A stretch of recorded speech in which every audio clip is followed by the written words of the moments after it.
கிளம்புனனால எதுவுமே சடனாக பண்ண முடியலை. அதனால தான் நம்ம வந்து இப்படி பேக்கரியில் வாங்குகிறோம். பேக்கரியில் வாங்கி திங்கக்கூடாது, அது ஹெல்த் இஷ்யூ அதுன்னு சொல்கிறாங்க. இருந்தாலே நம்ம வந்து சடனாக வாங்கும்போது டக்குன்னு வாங்கிடுறோம். அப்படி இருக்க போகும்போது அங்கே பண்ணுறவங்களையும் நம்மள மாதிரி உள்ளவங்க தானே அங்கேயும் போய் ஒர்க் பண்ணுறாங்க.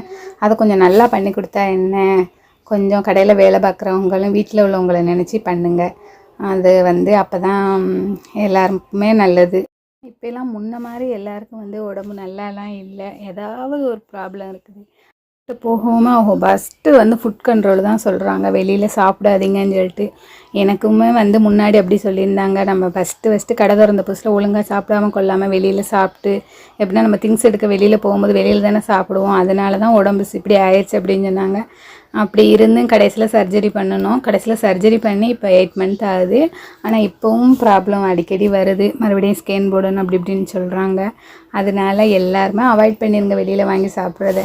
வெளியில் வாங்கி சாப்பிட வேண்டிய சுச்சுவேஷன் நிறையா பேருக்கு இருக்குது.